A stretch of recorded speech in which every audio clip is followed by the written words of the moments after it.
নমস্কার, আমি সুচিস্মিতা। শিশুদের বিবেকানন্দ গল্পগুচ্ছ থেকে আরও কয়েকটি গল্প নিয়ে আজ আমি আপনাদের সামনে উপস্থিত হয়েছি। আজকের প্রথম গল্পটি হল নরেন্দ্রনাথের ভগবানকে দেখার ইচ্ছা। নরেন করেন ধ্যান সারা রাত ধরে দিদিমার বাড়িটার চিলে কোঠা ঘরে। সকলে ভাবেন বুঝি রাতের বেলায় নরেন সবার মতো অঘরে ঘুমায়। এখন থেকে আমরা বিলেকে নরেন্দ্রনাথ বলবো। নরেন্দ্রনাথ 1880 খ্রিস্টাব্দে প্রবেশিকা পরীক্ষায় প্রথম বিভাগে পাশ করলেন। তারপর কলেজে ভর্তি হলেন। এখন তার বয়স বেড়েছে। কলেজের বই ছাড়া তিনি আরও অনেক বই পড়ে ফেলেছেন। তোমাদের আগেই বলেছি, তার কোনো কিছু জানার ইচ্ছা হলে যতক্ষণ না তা ঠিকমতো জানতে পারতেন ততক্ষণ তিনি শান্ত হতেন না। এখন বয়সের সঙ্গে সঙ্গে চিন্তা করার শক্তিও তার বেড়েছে। ছেলেবেলা থেকেই তার ভগবানে বিশ্বাস ছিল। এখন ভগবানকে ভালোভাবে জানতে চাইলেন। দেখলেন শুধু বই পড়ে তো তাকে ঠিকমতো বোঝা যাবে না, ভালোভাবে জানতে হলে তাকে দেখতে হবে।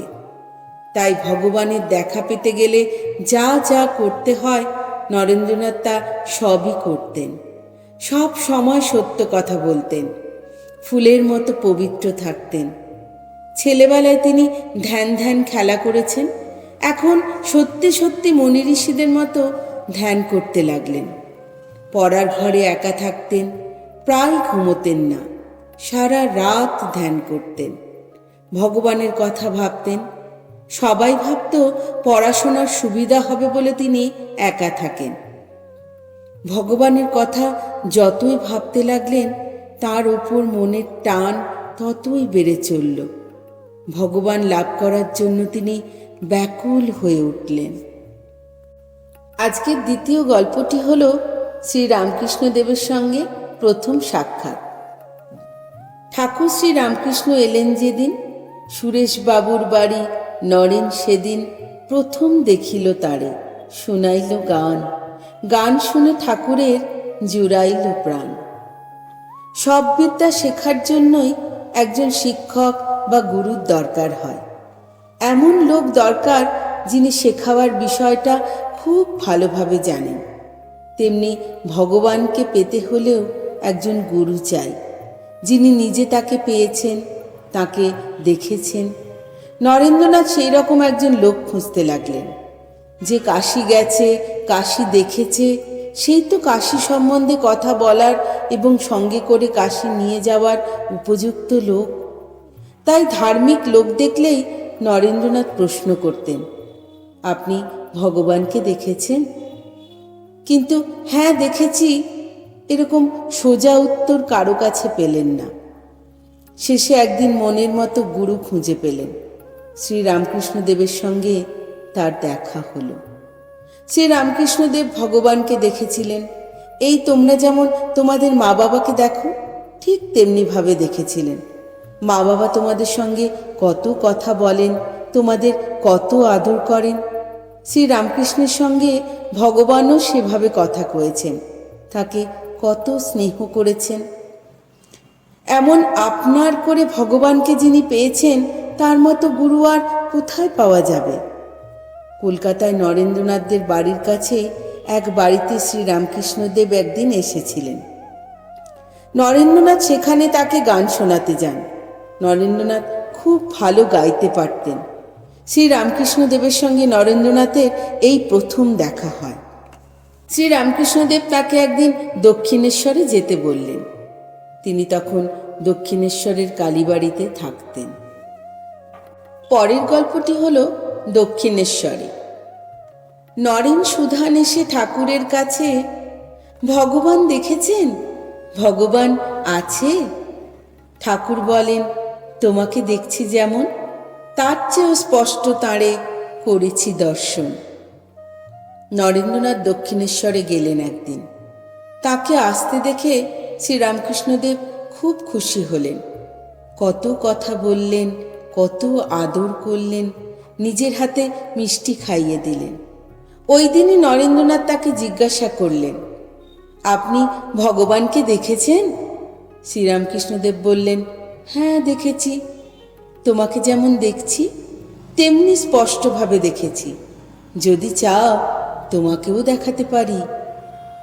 যারা ভগবানকে দেখে তার সম্বন্ধে কথা বলেন তাদের কথায় খুব জোর থাকে, তাদের কথা লোকে খুব মন দিয়ে শোনে, সেসব কথা সত্য বলে মেনে নেয়। শ্রীরামকৃষ্ণদেবের কথাগুলি নরেন্দ্রনাথের মনে গেঁথে গেল। বুঝলেন যেরকম খুঁজছিলেন এবার ঠিক সেই রকম গুরুই পেয়েছেন। ভগবানের জন্য ব্যাকুল হলেও নরেন্দ্রনাথ খুব শক্ত ছেলে ছিলেন। তাকে কোনো কথা বলে বিশ্বাস করানো খুব কঠিন হতো। বেশ ভালোভাবে বুঝতে না পারলে কারো কথা তিনি নিতেন না। সেজন্য শ্রীরামকৃষ্ণদেবকে প্রথম থেকেই খুব ভক্তি করলেও তার কোনো কথাই তিনি ভালোভাবে পরীক্ষা না করে নেননি। শ্রীরামকৃষ্ণদেব এতে খুশি হতেন। শ্রীরামকৃষ্ণদেব নরেন্দ্রনাথকে খুব ভালোবাসতেন। নরেন্দ্রনাথও প্রাণ ঢেলে শ্রীরামকৃষ্ণকে ভালোবাসতেন। গুরু শিষ্যের মধ্যে ভালোবাসার সম্পর্ক থাকলে তবেই সহজে বিদ্যালাভ হয়। পরের গল্পটি হলো মা কালীর কাছে জ্ঞান ভক্তি প্রার্থনা। শ্রীরামকৃষ্ণের কৃপা বলে যেদিন মা কালীকে দেখিলেন নরেন, সেদিন প্রার্থনা করিলেন শুধু এইটুকুই, জ্ঞান ভক্তি দাও, আর চাই না কিছুই। শ্রীরামকৃষ্ণের কাছে নরেন্দ্রনাথের যাওয়া আসা চলতে লাগলো। এরই মধ্যে নরেন্দ্রনাথ 1884 খ্রিস্টাব্দে বিয়ে পরীক্ষা দিলেন। পরীক্ষা দেওয়ার পরই তার বাবা হঠাৎ দেহত্যাগ করলেন। নরেন্দ্রনাথ বড় ছেলে, কাজে সংসারের ভার তার উপর পড়ল।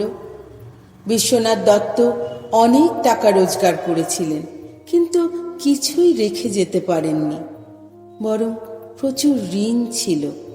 এ সময় তাদের খাওয়া পড়ার খুব কষ্ট হয়েছিল। নানা দিক থেকে আরো অনেক দুঃখ কষ্ট এসেছিল। আশ্চর্য ব্যাপার, নরেন্দ্রনাথের মতো ছেলে বিএ পাশ করা সত্ত্বেও কলকাতা শহরে কোথাও একটা ভালো চাকরি পেলেন না। মা ভাইরা পেট ভরে খেতে পাচ্ছে না, এ দুঃখ আর কতদিন সহ্য করা যায়? নরেন্দ্রনাথ একদিন দক্ষিণেশ্বরে গিয়ে শ্রীরামকৃষ্ণকে বললেন যে এর একটা বিহিত করতে হবে। শ্রীরামকৃষ্ণ বললেন, আচ্ছা, আমি বলছি আজ মঙ্গলবার, আজ রাত্রে মায়ের কাছে গিয়ে যা চাইবি মা তোকে তাই দেবেন। নরেন্দ্রনাথ গভীর রাত্রে মন্দিরে গিয়ে মা কালীকে জীবন্ত দেখতে পেলেন। ওই দিন পরপর 3 বার শ্রীরামকৃষ্ণদেব তাকে মন্দিরে পাঠিয়েছিলেন, কিন্তু নরেন্দ্রনাথ একবারও মা কালীর কাছে টাকা করে চাইতে পারেননি। বারে বারে বলেছিলেন, অন্য কিছু চাই না মা, শুধু জ্ঞান দাও, ভক্তি দাও, বিবেক দাও, বৈরাগ্য দাও। এখন তোমাকে যেভাবে দেখছি সব সময় যেন সেভাবে দেখতে পাই মা। আমার গল্প পাঠ আপনাদের কেমন লাগছে কমেন্টের মাধ্যমে জানাবেন। ভালো লাগলে আমার চ্যানেলটিকে সাবস্ক্রাইব করে আমার পাশে থাকবেন। সবাই খুব ভালো থাকবেন।